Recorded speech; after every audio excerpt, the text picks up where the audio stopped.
Hello guys, welcome to Sanaji Computer. Microsoft Excel 2024 में आज हम इन्वेंटरी मैनेजमेंट सॉफ्टवेयर, जिसे हम बिल बुक मैनेजमेंट सॉफ्टवेयर भी कह सकते हैं, के बारे में बात करने वाले हैं। आज हम शुरुआत करने वाले हैं इन्वेंटरी मैनेजमेंट सॉफ्टवेयर से। देखिए, एक व्यापार के अंतर्गत डेटाबेस और बिल मैनेजमेंट वर्क काफ़ी ज़्यादा इम्पोर्टेंट कॉन्सेप्ट होता है और उसके आधार पर ही हमें सारी डिटेल व्यापार के अंतर्गत प्राप्त होती है। क्या हमारा व्यापार प्रॉफिट में है या लॉस में चल रहा है, या आप अपने कस्टमर की डिटेल्स या स्टॉक इन्वेंट्री की डिटेल्स, ये सारी डिटेल्स एक व्यापारी के लिए काफ़ी ज़्यादा महत्वपूर्ण होती है एक व्यापार के अंतर्गत। और इन सारी डिटेल को लेने के लिए या इन सारी डिटेल्स को प्राप्त करने के लिए सभी व्यापारी अलग अलग प्रकार के सॉफ्टवेयर को यूज करते हैं।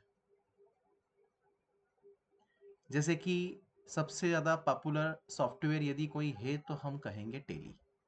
टेली एक वेल अकाउंटिंग सॉफ्टवेयर है जिसमें कि हर प्रकार के व्यापारिक कॉन्सेप्ट की डिटेलिंग के हिसाब से उसे बनाया गया है। चाहे कोई बड़ा व्यापारी हो, चाहे कोई मल्टीनेशनल कंपनी हो, कोई भी हो, हर एक प्रकार के व्यक्ति के लिए टेली एक बेस्ट अकाउंटिंग सॉफ्टवेयर माना जाता है। लेकिन एक प्रॉब्लमेटिक विषय रहता है कि सभी को टेली याद हो, ये थोड़ा सा एक समस्या है। सभी टेली पे काम कर पाए, ये एक समस्या है। देखिए, यदि हम ईआरपी सॉफ्टवेयर की बात करें, यानी कि ऐसे सॉफ्टवेयर जो अकाउंटिंग बेस्ड मैनेजमेंट वर्क करते हैं, उन्हें ईआरपी सॉफ्टवेयर कहा जाता है। उनमें ऑफलाइन और ऑनलाइन दोनों ही कॉन्सेप्ट होते हैं। कुछ सॉफ्टवेयर ऐसे होते हैं जो ऑनलाइन काम करते हैं, कुछ सॉफ्टवेयर ऐसे होते हैं जो ऑफलाइन वर्क करते हैं। यदि हम ऑनलाइन की बात करें तो जैसे मोबाइल ऐप्स में भी हम देखते हैं कि खाता बुक ऐप एक इसी प्रकार का ईआरपी सॉफ्टवेयर है जो कि आपके लेन देन को मैनेजमेंट करने में आपकी मदद करता है। इजीली उसके अंदर आप बैलेंस देख सकते हैं, कितना बचा है, कितना आया है। मैसेजिंग वगैरह की सुविधा भी उसके अंदर काफ़ी वेल तरीके से दे रखी, काफ़ी पॉपुलर सॉफ्टवेयर। और भी ऐसे सॉफ्टवेयर है। और यदि हम कंप्यूटर बेस्ड की बात करें तो टेली उनमें काफ़ी ज़्यादा पॉपुलर है। और ऐसे बहुत सारे सॉफ्टवेयर हम बना भी सकते हैं। और आज हम उसी प्रकार के एक श्रेणी की बात करें कि बना कैसे सकते हैं। यदि हम एक्सेल में इस तरह के सॉफ्टवेयर को बनाना चाहें तो उनके क्या मैकेनिज्म होंगे, किन पैरामीटर्स को हमें ध्यान में रख के इस प्रकार के सॉफ्टवेयर को डेवलप करना होगा। देखिए, यदि हम पैरामीटर्स की बात करें तो मेन तो होता है कि जिनके लिए आप सॉफ्टवेयर बना रहे हैं उनकी रिक्वायर्ड क्या है, उनकी आवश्यकता क्या है, पहले हमें उन्हें समझना होगा। जैसे यही कॉन्सेप्ट हमने पहले इंस्टीट्यूट मैनेजमेंट में समझा कि जो इंस्टीट्यूशन है उनकी क्या रिक्वायर्ड है, क्या आवश्यकता है, क्या चीज़ उनको उनके सॉफ्टवेयर में चाहिए, वो हमें समझनी होगी। आज यही चीज़ भी, पहले यही क्वेश्चन हमारे सामने इसमें भी आएगा कि क्या दुकानदार की आवश्यकता है। तो दुकानदार की आवश्यकताओं को समझने के बाद में ही हम इस सॉफ्टवेयर को डेवलप कर पाएंगे। वैसे हमने इस सॉफ्टवेयर को डेवलप किया है और काफ़ी वेल फॉर्मेटिंग्स के साथ में हमने इसे बनाया है। काफ़ी वेल कंडीशंस इसके अंदर हमने असाइन की हैं। ठीक है। तो यदि हम एक्सेल के अंदर बात करते हैं कि क्या हम ऐसा सॉफ्टवेयर बना सकते हैं, तो हाँ, हम बना सकते हैं। तो क्या ये सभी व्यापारियों के लिए फिट रहेगा? तो थोड़ा सा एक विषय होता है कि यदि एक्सेल में ही से सॉफ्टवेयर बन जाता है या हो जाता तो शायद अकाउंटिंग के लिए टेली जैसे सॉफ्टवेयर की हमें जरूरत नहीं होती। देखिए, एक्सेल में हम बना सकते हैं, मैनेज भी कर सकते हैं। लेकिन यदि आपका व्यापार एक वृहद स्तर पे है जहां पर कि सैकड़ों बिल प्रतिदिन बनते हो, सैकड़ों इन्वेंट्रियां प्रतिदिन इंटर होती हो, तो शायद वहां पे थोड़ा सा प्रॉब्लमेटिक विषय आपको एक्सेल में हो सकता है। अगर आपका बड़े स्तर पे कॉन्सेप्ट है तो हम आपसे यही कहेंगे कि आप टेली के अंदर ही उसे मैनेज करें। हाँ, यदि एक लार्जेस्ट व्यापारी नहीं होके आप एक मिडिल एज व्यापारी हैं कि भैया हमारा जो व्यापार है वो एक एवरेज व्यापार है जिसके अंदर बहुत ज़्यादा कुछ लेन देन नहीं है, कुछ बिल प्रतिदिन बनते हैं और उन प्रतिदिन बनने वाले बिल के आधार पर हमें हमें हमारा जो है कि स्टॉक अपडेट चाहिए कि कितना स्टॉक हमारे पास में, ज़्यादा कोई बड़ा कॉन्सेप्ट उनका नहीं है कि उनको कुछ कॉन्सेप्ट के आधार पर ही सॉफ्टवेयर बनवाना है। तो ऐसे व्यापारियों के लिए हम कह सकते हैं कि हाँ, एक्सेल के अंदर हम एक बेस्ट सॉफ्टवेयर रिकमेंड कर सकते हैं। तो यह सॉफ्टवेयर उन व्यापारियों के लिए भी हो सकता है कि जिनका बहुत ज़्यादा टर्नओवर नहीं है। एक मिडिल टर्नओवर की हम बात कर ले तो जैसे कि आइटम्स की हम बात करें, 1000 आइटम्स आप यूज करते हैं, 1000 आइटम्स आपके पास में भी है, तो भी आप इस सॉफ्टवेयर को मैनेज कर सकते हैं। लेकिन इससे ज्यादा भी है तो क्या कर सकते हैं? कर सकते हैं, मैं इंकार नहीं कर रहा इस बात से, लेकिन फिर हमें उस स्थिति में एक्सेल का नॉलेज भी, जो सॉफ्टवेयर को यूज कर रहे हैं उनको पास में एक्सेल का एक वेल नॉलेज भी होना जरूरी है, तब वो सॉफ्टवेयर को यूज कर सकते हो उस स्थिति में। नॉर्मली आप सॉफ्टवेयर को चलाइए, कोई प्रॉब्लम वाली बात नहीं है, सब कुछ बहुत कंडीशन बहुत इजी तरीके से आपको ये सॉफ्टवेयर सॉल्व करके देगा। तो क्या हमने सॉफ्टवेयर में कर रखा है, कैसे हमने इसे बनाया है, हम इसके इंट्रोडक्शन पे पहले चलते हैं। देखिए, सबसे पहले हमने इसका डैशबोर्ड बनाया है और इस डैशबोर्ड के अंतर्गत सबसे पहले किन के लिए हमने बनाया, उनके नेम को हमने यहाँ पे मेंशन किया है, एड्रेस क्या है उनका वो दिया है, वो किस व्यापार को यहाँ पे मैनेज करने वाले हैं, वो किसके व्यापारी हैं। तो हमने बोला कंप्यूटर हार्डवेयर सॉफ्टवेयर रिटेलर वो है, यानी कि ये एक ऐसे व्यापारी हैं जो कंप्यूटर के डिवाइसेस या लैपटॉप डेस्कटॉप सेल परचेस, जो भी इनका काम है वो ये यहाँ पे करते हैं। उस आधार पर हमने सॉफ्टवेयर को यहाँ पे बनाया। क्या रिक्वायर्ड्स उनके सॉफ्टवेयर में रहेंगी? देखिए, उन्होंने बोला कि सर मुझे सेल के बिल भी यहाँ पे बनाने हैं, मुझे परचेस के बिल भी यहाँ पे बनाने हैं, स्टॉक मुझे मैनेज करना है, स्टॉक मेरी सबसे ज़्यादा नीड है। तो हमने स्टॉक कॉन्सेप्ट को बहुत ज़्यादा ध्यान से समझा है और उस चीज़ को वेल तरीके से सॉल्व भी किया है। साथ में मुझे व्यापार में P and L, profit and loss भी देखना है कि क्या व्यापार की परिस्थिति स्थिति है, आज कितना पैसा व्यापार के अंदर है, कितना नहीं है, कितना एक्सपेंसेस है, क्या परचेस हुआ, क्या सेल हुआ, वो सब डिटेल्स मुझे चाहिए। ओके सर, हम सॉल्व करके देंगे। साथ में कस्टमर रिकॉर्ड्स, उन्होंने एक स्पेशली नीड एक रिक्वायर्ड बोले कि सर मुझे कस्टमर के रिकॉर्ड्स यहाँ पे चाहिए, किन किन कस्टमर को मैंने माल बेचा, वो कौन है, उनके मोबाइल नंबर का ब्यौरा, कस्टमर का ब्यौरा आप कह सकते हैं। तो हमने एक कस्टमर रिकॉर्ड के नाम से एक शीट बनाया जिसमें हमने कस्टमर का ब्यौरा दिया है, ठीक है। और साथ में मेरे जितने भी बिल बनते हैं वो एक जगह जाके सेव हो जाए, यानी कि ऑल सेल बिल, यानी कि जितने भी सेल के बिल बनते हैं एक जगह आ जाए। ऑल परचेज बिल, मैं जितने भी परचेस कर रहा हूँ वो बिल भी मुझे सॉफ्टवेयर में सेव चाहिए। बोला नो प्रॉब्लम प्रॉब्लम सर, हम आपकी ये सारी रिक्वायर्ड को सॉल्व करेंगे। तो हमने, देखिए, हमने इस सॉफ्टवेयर के अंदर प्री फॉर्मेटिंग का यूज किया। प्री फॉर्मेटिंग का यूज इसलिए किया है ताकि सॉफ्टवेयर को बनाने में कम समय लगे और ये एक बेसिक फॉर्मेटिंग हम कह सकते हैं, आसानी से आप इसे कर पाएंगे। यहाँ पर क्या, यहाँ पे आपको सबसे पहले ऑल सीट को सिलेक्ट करना है, यहाँ पे आपको फिल कलर अप्लाई करना है जिससे रो और कॉलम यहाँ से हाइड हो जाएंगे। इसके बाद में पार्टिकुलर जितना एरिया आपको यहाँ पे चाहिए उतना एरिया सिलेक्ट करते हुए इस तरह के कलर फॉर्मेटिंग आपको सेट करने हैं। और बात रही इन बटन से की, तो यहाँ से आप इंसर्ट पे जाइए और शेप पे जाने के बाद में कोई भी एक बटन यहाँ से आप असाइन कर सकते हैं। बाद में इन बटन की फॉर्मेटिंग भी हमने वेल तरीके से करी है, यानी कि अट्रैक्टेबल बटन्स हम इन्हें कह सकते हैं जो हमने यहाँ पे यूज़ किए सॉफ्टवेयर के अंतर्गत, ताकि हमारा डैशबोर्ड हमें वेल तरीके से दिखाई दे।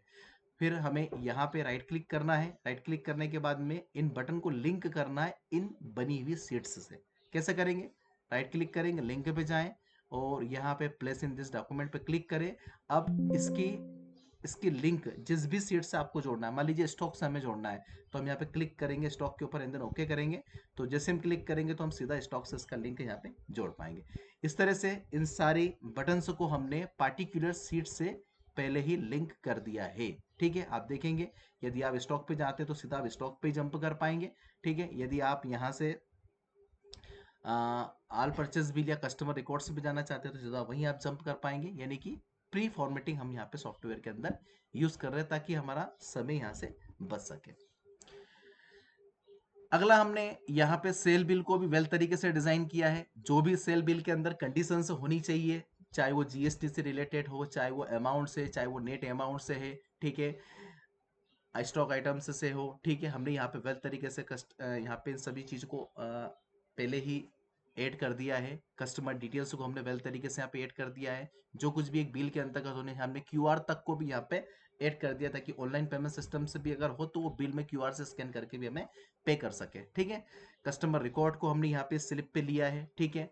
ऑल सेल बिल्स हमारे यहाँ आएंगे, ठीक है। हम उससे आगे जाके देखने वाले हैं कि कैसे वो बिल यहाँ पे सेव हो जाएंगे। परचेज बिल की हम बात करें तो सेल बिल की तरह ही परचेज बिल के कॉन्सेप्ट को भी हमने यहाँ पे एडजस्ट कर लिया, यानी कि सेल बिल और परचेज बिल कहीं ना कहीं एक दूसरे से मिलते जुलते, जिन कंडीशन में हमें, जैसे कि वहाँ कस्टमर का नेम आना चाहिए, यहाँ सप्लायर का नेम आना चाहिए, तो हमने इन कंडीशन को यहाँ पे बदल दिया है, ठीक है। साथ में यहाँ हमारे परचेज रेट दिखनी चाहिए और यहाँ पे हमें किसी भी आइटम के सेल रेट दिखनी चाहिए, तो वो कंडीशन को भी हमने यहाँ पे अलग किया है। बाकी बिल फॉर्मेट लगभग दोनों जैसे ही है। स्टॉक की हम आज बात करने वाले हैं और स्टॉक से संबंधित आज हम बात करेंगे। यहाँ पे स्टॉक हमने यहाँ पे लिया है, ठीक है, और स्टॉक के अंदर जो भी स्टॉक्स हमारे हैं वो हमें यहाँ पे दिखाई भी देंगे, उनके रेट्स, कितना आइटम्स है यहाँ पे, वो भी हम यहाँ पे ऑल स्टॉक्स के अंतर्गत हमें दिखाई दे रहे हैं। परचेज बिल जितने भी होंगे वो एक के बाद इस तरह से यहाँ से सेव होते चले जाएंगे। ये वही कॉन्सेप्ट है जो कि हमने हमारे इंस्टीट्यूट मैनेजमेंट सॉफ्टवेयर के अंतर्गत जो स्लिप्स में लगाया था कि भैया एक स्लिप स्टूडेंट के पास रहे, एक स्लिप हमारे पास में सेव हो जाए, ऐसा ही कॉन्सेप्ट हमने यहाँ पर भी बिल बुक सॉफ्टवेयर के अंतर्गत लगाया है, ठीक है। और साथ में हम पीएनडल को भी निकालेंगे आगे जाके, कैसे पीएनडल हमारा काम करेगा, बैलेंस शीट कैसे हमारे यहाँ पे वर्क करेगी, वो भी हम देखेंगे। सबसे पहले हम सिर्फ बात स्टॉक के बारे में करने वाले हैं। हम इस सॉफ्टवेयर को स्टेप बाय स्टेप कंप्लीट करने वाले हैं। स्टॉक के बाद में हम परचेस से संबंधित बात करेंगे, फिर हम सेल या बाकी चीज़ों पे बात करने वाले हैं। तो होम के बारे में हमने आपको पूरा एनालिस दे दिया है। सबसे पहले आपको ये प्री डिफाइंड कॉन्सेप्ट है, इसके अंतर्गत आपको होम को खुद डिजाइन करना होगा पहले, ठीक है।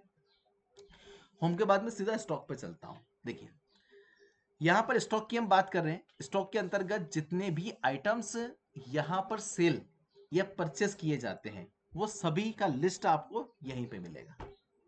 देखिए जो आइटम हम परचेस करेंगे वही हम सेल कर पाएंगे, स्वाभाविक सी बात है। जब हमारे पास होगा वही हम उसे बेच पाएंगे, यदि वो हमारे पास है नहीं तो हम उसे सेल भी नहीं कर पाएंगे। तो सबसे पहले हमें हमारे पास मौजूदा स्टॉक की लिस्ट यहाँ पे अपडेट करनी होगी कि हमारे पास ऑलरेडी शॉप्स के अंदर हमारी दुकान के अंतर्गत कितने आइटम्स हैं। देखिए ऑलरेडी हमने इस कंडीशन को 200 प्लस कर रखा है, ठीक है। यदि आपके पास इन फ्यूचर 200 प्लस से भी ज़्यादा, यानी कि जो भी शॉपकीपर होता है उनके पास यदि भैया और भी ज़्यादा आइटम्स यहाँ पे अपडेट होते हैं या आते हैं, तो वो चाहे तो हम और भी ज़्यादा 200 1000 2000 तक की भी कंडीशन हम यहाँ पे ऐड करके दे देंगे। वैसे एक मिडिल एज व्यापारी की हम बात करें तो 1000 आइटम भी बहुत बड़ा विषय हो जाता है मैनेज करना, ठीक है। तो यहाँ तक का कॉन्सेप्ट भी हम इजीली सॉल्व करके दे देंगे उनको, भले उनके पास 1000 आइटम भी हो तो भी वो ऐड कर पाएंगे, कोई दिक्कत की बात नहीं है। तो अभी फिलहाल हमारे पास ये 12 आइटम्स ही हैं जो हमने यहाँ पे लिस्टेड कर रखे हैं।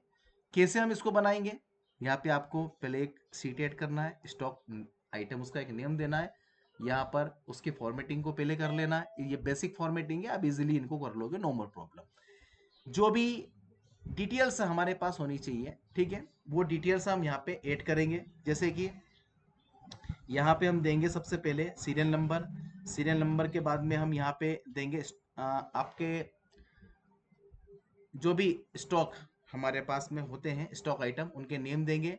ओपनिंग क्वांटिटी क्या विषय होता है, देखिए ओपनिंग क्वांटिटी का विषय वैसा ही है जैसे कि आपने इंस्टीट्यूट मैनेजमेंट सॉफ्टवेयर के अंतर्गत ओपनिंग और क्लोजिंग बैलेंस को समझा था।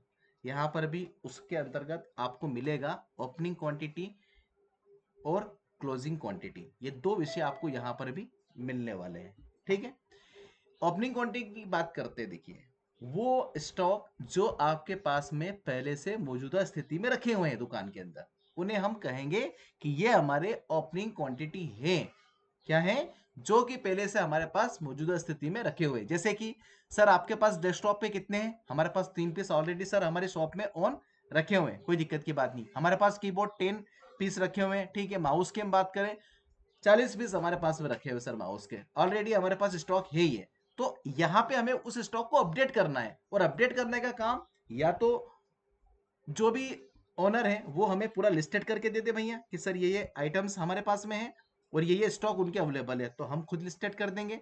क्या रेट्स हैं वो भी हमें वो अपडेट करके दे दे तो हम रेट भी अपडेट कर देंगे। या फिर ये काम वो स्वयं भी बहुत इजीली कर सकते हैं। यहाँ पे किसी भी आइटम का एक नेम यहाँ पे लिखना है। कैसे लिखेंगे, मान लीजिए हम कोई भी आइटम परचेस कर रहे हैं या ऑलरेडी हमारे पास ओपनिंग क्वांटिटी में वो रखा हुआ है। जैसे मान लीजिए कि हमने एक माउस लिया, ठीक है, और माउस हमने एसर का लिया, ठीक है। उस माउस का यदि आपको मॉडल नंबर भी देना चाहे, क्योंकि आइटम्स के मॉडल नंबर भी होते हैं, ठीक है, और वो कॉन्सेप्ट हमें समझ के चलना है। क्योंकि जैसे माउस कोई एक कंपनी नहीं बनाती है, बहुत सारी कंपनी माउस बनाती है, ठीक है। मोबाइल कोई एक कंपनी नहीं बनाती, बहुत सारी कंपनी बनाती है। तो सबसे पहले मैन्युफैक्चरर का नाम, जो भी कंपनी ब्रांड हो उसको हमें मेंशन करना है। साथ में मॉडल नंबर, जैसे कि वीवो अगर मोबाइल बनाता है तो वीवो भी बहुत सारे अलग अलग सीरीज के मोबाइल बनाता है। एसर यदि लैपटॉप बनाता है तो उसके अंदर भी i5 जनरेशन, i3 जनरेशन, ठीक है, ये अलग अलग तरह की उसकी प्रोसेसर रेंज होती है। i7 भी एक प्रोसेसर रेंज होता है। फिर उसके अंदर भी जनरेशन का कॉन्सेप्ट होता है कि सर आप i3 में कौन सा जनरेशन परचेस कर रहे हैं, ठीक है। तो वो भी हमें यहाँ पे मेंशन करना होगा। जैसे कि इसके ऊपर हमने ऐसा लैपटॉप i5 13 जनरेशन यहाँ पे दे रखा है, ठीक है। इसको हम GEN कर देते हैं, यहाँ पे हम करें, ठीक है, कर रखा है। अब जैसे माउस का कोई मॉडल नंबर पर्टिकुलर हो, मान लीजिए कि 230, उसका एक मॉडल नंबर है, हमने दिया एसर माउस एसर 230, ठीक है। तो हमें मेंशन होगा कि एसर का हमने माउस खरीदा और इस मॉडल का वो माउस हमने परचेस किया, ठीक है। या फिर हमारे पास रखा हुआ है ऑलरेडी, हमने उसको स्टॉक में यहाँ पे डाल दिया। कितने पीस रखे हुए हैं हमारे पास में, हमने बोला कि उसके 3 पीस हमारे पास ऑन स्टॉक हैं। अब क्या रेट पे हमने उनको परचेस किया था, इस रेट से मतलब है वो रेट जिसके ऊपर हमने उसको परचेस किया है। तो क्या रेट पे हमने परचेस किया साहब, मान लीजिए कि हमने उसे परचेस किया 230 रुपए के रेट के ऊपर, ये हमारा परचेस रेट है। प्लस उसके ऊपर कितना प्रॉफिट हम ऐड करने वाले हैं, ठीक है। अब यहां पे बात प्रॉफिट की हो रही है, तो कितना प्रॉफिट हम ऐड करने वाले हैं। तो यहाँ पे प्रॉफिट इन परसेंटेज हमने दे दिया। क्या करा, प्रॉफिट इन परसेंटेज हमने यहाँ पे दे दिया। जैसे मान लीजिए कि माउस के ऊपर हम 10% प्रॉफिट लेने वाले हैं। देखिए प्रॉफिट का जो विषय है वो हमने एक एवरेज विषय यहाँ पे ले रखा है कि हम लगभग सभी आइटम पे 10% ऐड करने वाले हैं, चाहे वो कोई डेस्कटॉप पीसी हो, कीबोर्ड हो, माउस हो, या कोई भी एनी प्रोडक्ट सिस्टम से रिलेटिव हो, हम उनके ऊपर 10% प्रॉफिट लेने वाले हैं। वैसे अधिकांशतः व्यापारी देखो प्रॉफिट एक निश्चित मात्रा में ही ऐड कर सकते हैं, क्योंकि हर चीज का सेलिंग और परचेसिंग प्राइस होता है। और बहुत ज्यादा परचेसिंग प्राइस हो या बहुत ज्यादा सेलिंग प्राइस हो, यह संभव नहीं है। एक लिमिटेड क्वांटिटी के अंतर्गत ही सेलिंग और परचेसिंग प्राइस हो सकते हैं, क्योंकि मार्केट बड़ा है, फैला हुआ मार्केट रहता है। हर चीज का एक MRP सेट होता है। आप उससे कम या बहुत ज्यादा या बहुत कम भी नहीं ले सकते, आपको नुकसान हो जाएगा। बहुत ज्यादा लोगे तो कस्टमर सवाल करेगा, सर ये रेट इतनी ज्यादा कैसे हो सकते हैं। तो एक एवरेज प्रॉफिट हम किसी भी चीज के ऊपर यहाँ पे ऐड कर सकते हैं। यहाँ पे नेम नहीं दिया तो हम यहाँ पे प्रॉफिट जो भी हमारा होगा वो हम यहाँ पे ऐड कर देते हैं, ठीक है। ये प्रॉफिट बाय इसके अंदर हम लगा देते हैं यहाँ पे जो परसेंटेज, क्योंकि प्रॉफिट इन परसेंटेज के अंदर, जैसे GST परसेंटेज में ऐसा प्रॉफिट भी यहाँ पे परसेंटेज के अंतर्गत आ रहा है, ठीक है। तो जो भी प्रॉफिट, मान लीजिए कि इसके ऊपर हमें 12% देना है 10% से, तो आप जैसे देखेंगे तो देखो यहाँ पे रेट बढ़ के आ जाएंगे। कैसे हो रहा है, अब इसको भी समझते हैं कि सर ये कैसे हो रहा है। तो यहाँ पर हमने जो फॉर्मूला असाइन किया, पहले हम उस कंडीशन को समझते हैं। आपको ये करना है, ठीक है। देखिए हमने प्री फॉर्मेटिंग शब्द का यूज किया, फॉर्मेटिंग हमारी प्री है, लेकिन जो भी फॉर्मूला एंड कंडीशन पूरे सॉफ्टवेयर के अंदर हमने लगाया है, वो हर एक फॉर्मूला एंड कंडीशन क्लियर तरीके से हम आपको इस कॉन्सेप्ट में समझाने वाले हैं कि कहाँ पे कौन सा फॉर्मूला यूज किया गया और कैसे उसको यहाँ पे असाइन किया गया, ठीक है। तो अगर हम इसकी ही बात करते हैं तो थोड़ा सा मैं इसे डिलीट कर देता हूँ और वापस से आपको पूरा इसको समझा देता हूँ। हमने यहाँ पे इक्वल लगाया, हमने बोला इसे मल्टीप्लाई करें इसमें, राइट, किसमें करें, आपके जो भी परचेस रेट हो उसके अंदर 12% प्रॉफिट मल्टीप्लाई कर दें, तो कितना आया, 27 रुपीज आया। अब ये समस्या का विषय हो गया, सर ये प्रॉफिट आया। अब प्रॉफिट में मेरे सेल रेट निकालने के लिए देखो ये क्या है, सेल रेट, यानी कि मुझे उसको कितने में बेचना है, वो सेल रेट हमें यहाँ पे निकालना है। तो सेल रेट निकालने के लिए क्या करें, केवल ये तो प्रॉफिट आया, अगर मैं 200 चीज की चीज को 27 रुपए में तो बेच नहीं सकता, ठीक है। ये तो उसके ऊपर ऐड किया जाना वाला प्रॉफिट है कि मैं 27 प्लस 230 उसको सेल करूंगा। तो उसको कैसे लेके आएंगे, बहुत ईजी है, यहाँ पे एक प्लस लगाइए और वापस इसे ही उसमें प्लस कर दीजिए जिसका हमने मल्टीप्लाई किया था प्रॉफिट में। तो क्या हुआ, प्लस हमें क्या मिल जाएगा कि उसके ऊपर 12% प्रॉफिट ऐड हो गया, प्लस उसके जो भी परचेस रेट थे उसमें सेल रेट ऐड होके यहाँ पे आ गए। इस तरह से हम किसी भी प्रोडक्ट का सेल रेट इजीली यहाँ पे निकाल पाएंगे। ठीक है, राइट, कॉन्सेप्ट क्लियर है, बहुत आसानी से हमने किया, इन दोनों का मल्टीप्लाई किया प्लस इसी रेट को हमने उसमें प्लस कर दिया, तो वो जो प्रॉफिट निकल के आया वो उसमें प्लस हो जाएगा, तो हमें सेल रेट इजीली यहाँ पे प्राप्त हो जाएंगे। बात रही जीएसटी की। देखिए जीएसटी जो होता है वो हर एक प्रोडक्ट के ऊपर गवर्नमेंट द्वारा निर्धारित मात्राओं के आधार पर लगाया जाता है। कोई भी जीएसटी का स्लैब किसी भी प्रोडक्ट के द्वारा गवर्नमेंट द्वारा निर्धारित स्लैब के आधार पर ही काउंट ऑफ किया जाता है। आप किसी भी प्रोडक्ट पे कोई भी स्लैब अप डाउन नहीं कर सकते, वो गवर्नमेंट निश्चित करती है कि किस आइटम के ऊपर कितने परसेंटेज जीएसटी के स्लैब के हिसाब से काउंट ऑफ किए जाएंगे, राइट। तो हम जो व्यापार कर रहे हैं वो व्यापार रिलेट करता है इलेक्ट्रॉनिक प्रोडक्ट से, क्योंकि कंप्यूटर इलेक्ट्रॉनिक प्रोडक्ट के अंतर्गत आता है। तो इंडिया के अंदर लगभग जो इलेक्ट्रॉनिक प्रोडक्ट हैं वो 18% जीएसटी स्लैब के हिसाब से काउंट अप किए जाते हैं। ठीक है, हम इससे पहले की बात करें यानी कि हाल ही में कल की हम बात करें, देखिए आज दिन भी बहुत अच्छा है कि हम 23 सितंबर 2025 में है, और इसके एक दिन पहले 22 सितंबर 2025 को गवर्नमेंट ने जीएसटी के 2 स्लैब्स को रिमूव कर दिया। अब जीएसटी के स्लैब की बात कर लेते हैं, हम जीएसटी पे आ रहे हैं तो थोड़ा सा उसके स्लैब को भी क्लियर कर लेते हैं। देखिए जो स्लैब्स होते हैं वो 5% या सॉरी 5% से पहले 3% आएगा, 3% के बाद 5% आता है, 5% के बाद में 22 तारीख के पहले तक 12% भी था, 12 के बाद में 18% भी था, 18 के बाद में 28% भी था, और यहाँ पे 40 शायद 40 या 45% तक भी जीएसटी के स्लैब्स थे। किसी किसी लग्जरियस प्रोडक्ट के ऊपर इतना परसेंट तक जीएसटी गवर्नमेंट लेती थी। अब 22 तारीख के पहले तक ये सारे स्लैब्स अवेलेबल थे, यानी कि किसी भी चीज के ऊपर लगने वाला जो जीएसटी है वो जीएसटी हमने यहाँ पे लिखा, यहाँ पे इसको लिख देते हैं, जीएसटी जो था वो इन सारे स्लैब में काउंट किया जाता था। अलग अलग प्रोडक्ट पे अलग अलग तरह की जीएसटी लगती थी। मैंने बोला कि बहुत ज्यादा लग्जरियस जैसे कोई एसयूवी आप खरीद रहे हो काफी महंगी है, भैया 45-40% तक जीएसटी उसके ऊपर लगेगा। विलासिता वाली चीजें आप खरीदते, जैसे आपने भैया 4 व्हीलर खरीदा, अब देखो एसयूवी भी 4 व्हीलर ही होती है, लेकिन वो एक अपर रेंज है उसका, हाई रेंज। जैसे कि इलेक्ट्रॉनिक प्रोडक्ट में एसी, एसी एक हायर चीज हो जाती है। कूलर की हम बात करें, फ्रिज की हम बात करें, वो इतना अपर रेंज नहीं है क्योंकि वो लगभग अनिवार्यता में आ जाता है, लेकिन एसी बहुत ज्यादा विलासिता में चला जाता है, बहुत कम जगहों पे एसी दिखा होगा। तो एसी इलेक्ट्रॉनिक प्रोडक्ट में 28% तक जाएगा, यानी कि उसके ऊपर जो जीएसटी लगता था 22 तारीख के पहले वो 28% था। नॉर्मली सभी इलेक्ट्रॉनिक प्रोडक्ट है, और भी बहुत सारे अलग अलग आइटम्स हैं भारत के अंदर जो 18% स्लैब में आते थे। कुछ उपभोग योग्य चीजें, ठीक है, 12% स्लैब में थी, यहाँ तक आई थिंक मुझे पता है, जहां तक सीमेंट भी 12% स्लैब में ही आता था। ठीक है, अब नहीं आता है, 22 तारीख के पहले तक आता था, यानी कि कल से पहले तक वो हुआ करता था। ठीक है, और 5% में बहुत ही ज्यादा नीड आवश्यक जीवन जीने के लिए जो चीजें होती है वो 5% के अंतर्गत आती है। किराने की हम सामान की बात कर ले वो लगभग 5% में रहता है।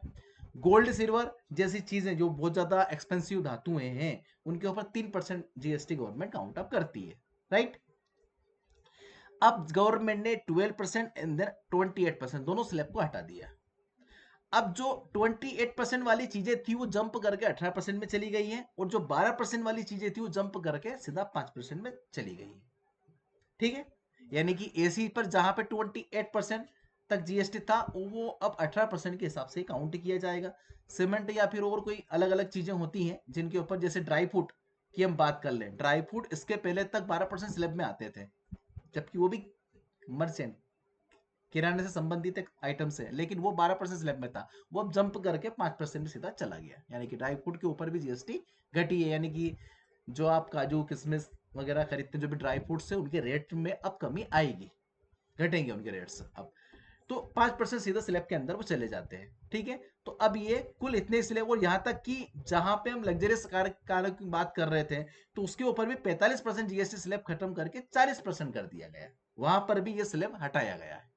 तो अब कुल मिला के इंडिया के अंदर लगभग यही इतने ही स्लैब बचे हुए हैं किसी भी जीएसटी के पैरामीटर्स के आधार पर। तो यहाँ पर जीएसटी कितना है भैया, इलेक्ट्रॉनिक प्रोडक्ट पे तब भी 18% था और अब भी 18% जीएसटी लागू हो रहा है। तो जीएसटी यहाँ पे निकल के आ रहा है। अब जब आपने इसे परचेस किया था उस समय आपने जीएसटी पेड किया है, किसे पेड किया, अपने सप्लायर को। आपने जब प्रॉफिट ऐड किया, वो प्रॉफिट ऐड करने के बाद का जो जीएसटी वो आपके पास में रहता है, ठीक है। ऐसे रेगुलेशन से होते हैं अकाउंटिंग के अंतर्गत। तो 18% जीएसटी, देखो कभी कभी कस्टमर सवाल करता है कि विद जीएसटी आपको ये प्रोडक्ट इतने में पड़ेगा और विदाउट जीएसटी प्रोडक्ट आपको इतने में पड़ेगा। तो विद जीएसटी मतलब क्या होता है, विदाउट जीएसटी तो खैर उसको बेच ही नहीं सकते, अगर उस पर जीएसटी है तो आपको जीएसटी ऐड करके ही बेचना पड़ेगा, पक्के बिल के आधार पर उसकी सेलिंग होती है। तो हम कहेंगे सर, मान लीजिए कि आपने डेस्कटॉप खरीदा, पीसी एसर का आपने खरीदा i3 12 जनरेशन, वो आपको 38,500 प्लस जीएसटी में आएगा। एक ऐसा बोलते हैं हमारे जो भी दुकानदार होते हैं कि सर 38 प्लस जीएसटी आपको इसमें पेड कर। तो कस्टमर को सर मेरा जीएसटी कितना बनेगा फिर 38, तो आपने बोला कि सर 6,930 रुपये इसके ऊपर जीएसटी आपको प्लस करना है, यानी कि वो अमाउंट ऐड करके आपको बेचना है। तो कितना हो जाएगा, इस क्वेश्चन का सॉल्व हमने हमारे बिल में पहले दे दिया है।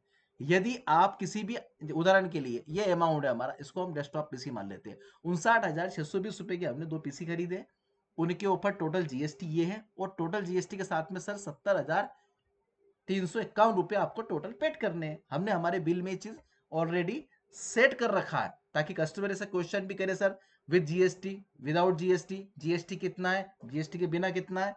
इजीली आप प्रॉब्लम को सॉल्व, सर आप बिल के अंदर आप देखिए सब कुछ मेंशन है, no more problem sir. Okay, well good sir, बहुत अच्छा आपने ये कर दिया कि हमें प्रॉब्लम सॉल्व हो गई।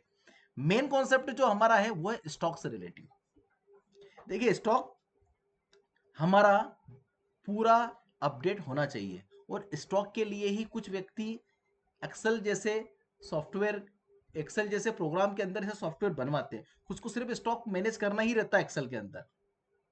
तो उस प्रॉब्लम को कैसे सॉल्व करेंगे, बहुत आसानी से हमने इसको किया। देखिए यह हमारी ओपनिंग क्वांटिटी है सर, कि हमने ओपनिंग क्वांटिटी में ये माल खरीदा। ओके सर, वेल गुड, आपने खरीदा, बहुत अच्छी बात है। अब इन ओपनिंग क्वांटिटीज को हम यहाँ पे अपडेट करेंगे। पहले तो कैसे अपडेट करेंगे, उदाहरण के लिए मैं इनको यहाँ से हटा देता हूँ, जो भी सेल मेरे थे हटा दिए मैंने।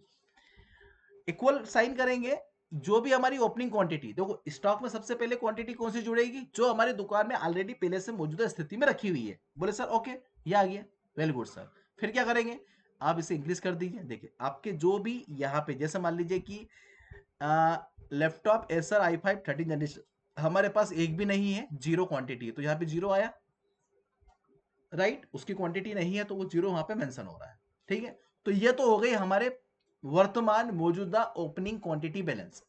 हमने बोला सर इतनी इतनी क्वांटिटी हमारे पास ओपनिंग में है।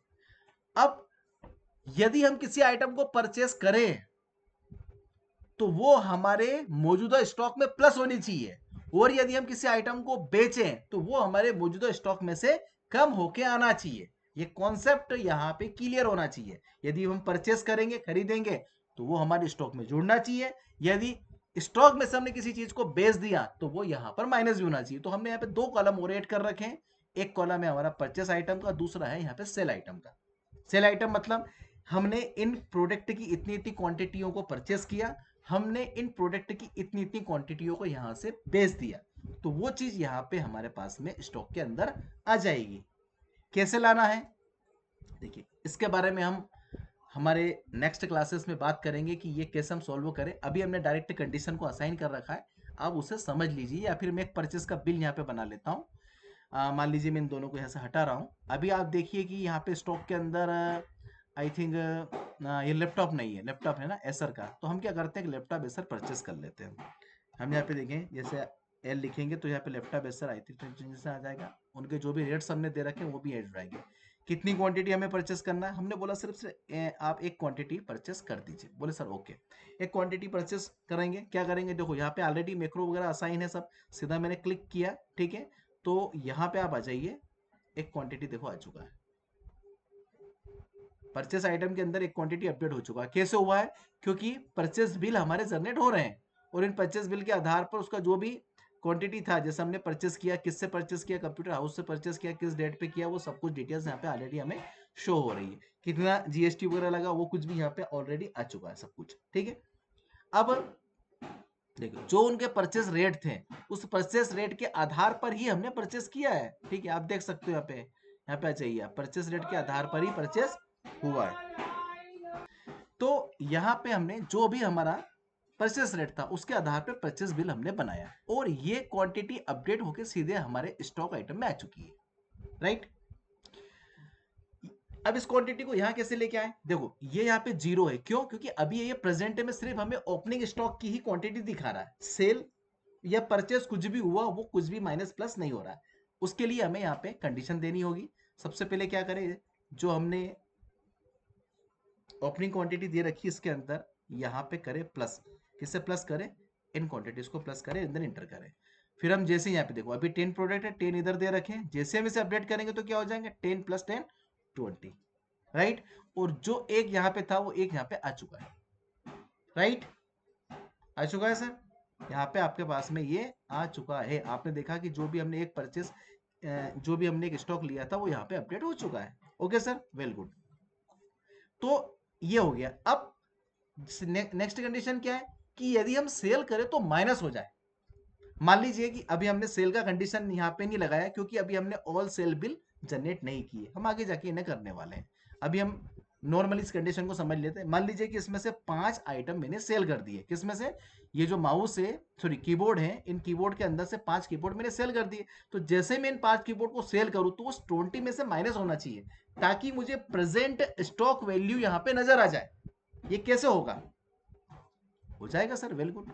देखिए यहाँ पे हम आ जाइए, इसे यहाँ पे हम कोष्टक ओपन करते हैं एंड देन कोष्टक हमने यहाँ पे बंद किया और यहाँ पे हमने माइनस किया इसे एंड देन इंटर। जैसे हम करेंगे तो क्या होगा? हमारे पास में ये 5 पीस माइनस होके आ चुके हैं। तो इस तरह से हम सारे ही स्टॉक को वेल तरीके से अपडेट कर लेंगे। देखिए यहाँ पे आ जाइए, इससे भी मान लीजिए इसमें से 2 क्वांटिटी आप सेल करेंगे तो 1 क्वांटिटी 1 स्टॉक आपके पास में ऑटोमेटिकली आ जाएगा। और यदि हम परचेस करेंगे तो वो ऑटोमेटिक यहाँ पे एड हो जाएगा। वो परचेस हो रहा है सम इफ के फॉर्मूले के थ्रू, सॉरी सम इफ के फॉर्मूले के थ्रू हो रहा है, सम इफ से नहीं है। सम इफ के फॉर्मूले ने प्रॉब्लम हमें सॉल्व करके दी। कैसे दी वो हम आने वाले नेक्स्ट क्लास में देखेंगे। तो फ्रेंड, आज जो हमने देखा वो स्टॉक कैसे मैनेज किया जाता है, स्टॉक के अंतर्गत कौन कौन सी चीज़ें यहाँ पे अपडेट में हमें लेनी होती है। ठीक है, यदि आपको हमारे द्वारा दिया गया ये जो भी वीडियो कॉन्सेप्ट है पसंद आता तो प्लीज़ आप वीडियो को लाइक करें एंड देन चैनल को सब्सक्राइब करें। यदि आप इंटरेस्टेड है Microsoft Excel, Microsoft Word, Microsoft PowerPoint and Access के, तो ऑल एडवांस वीडियो हमने चैनल पे अवेलेबल कर रखे हैं। साथ ही अकाउंटिंग टेली के अंतर्गत प्रोजेक्ट वर्क के साथ में हमने सारे वीडियो अवेलेबल कर रखे हैं और साथ ही कोलरड्रा के एडवांस वीडियो भी हमारे चैनल पर अवेलेबल है। तो आप इन सभी कॉन्सेप्ट में इंटरेस्टेड है तो आप प्लीज़ चैनल को सब्सक्राइब करें एंड देख सकते हैं। ठीक है, तो फ्रेंड आज के लिए इतना ही। अगले कॉन्सेप्ट में हम मिलते हैं परचेस बिल के साथ में। ठीक है, तब तक के लिए bye, have a nice day.